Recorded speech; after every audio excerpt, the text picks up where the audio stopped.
విరాట్ కోహ్లీ ఈ పేరు గురించి ప్రత్యేకంగా చెప్పనక్కర్లేదు. టీమిండియాకు గత దశాబ్దం పైగానే ప్రాతినిధ్యం వహిస్తున్నాడు.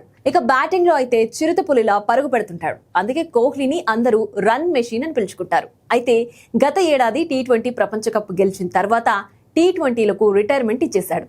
ఇక 2025 ఐపీఎల్ సీజన్ సమయంలో టెస్టులకు కూడా రిటైర్మెంట్ ఇచ్చి అందరినీ షాక్ కి గురిచేశాడు. అయితే ఎందుకు టెస్టుల నుంచి తప్పుకున్నాడు అనే దానిపై పెద్ద ఎత్తునే చర్చ జరిగింది. అయితే తాజాగా గత నెలలో జరిగిన ఒక ఈవెంట్ లో కోహ్లీ తన టెస్ట్ రిటైర్మెంట్ గురించి మాట్లాడాడు. అందులో కోహ్లీ తన గడ్డం గురించి చెప్పుకొచ్చాడు.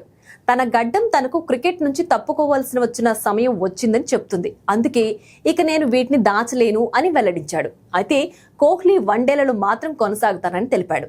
2027 వన్డే ప్రపంచ కప్ వరకు ఆడుతున్నట్లు చెప్పుకొచ్చాడు.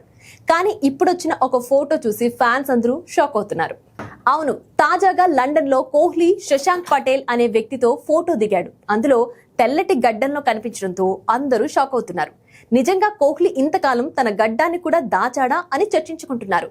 ఇక ఈ ఫోటో చూసి విరాట్ కోహ్లీ వన్డే భవిష్యత్తుపై కూడా అనుమానాలు వ్యక్తమవుతున్నాయి. కాగా గత 2 రోజుల నుంచి రోహిత్ కోహ్లీ వన్డేల్లో కొనసాగడం కష్టమే అని వార్తలొస్తున్నాయి. ఈ క్రమంలో ఈ ఫోటో కూడా వీటికి బలాన్నిస్తుంది.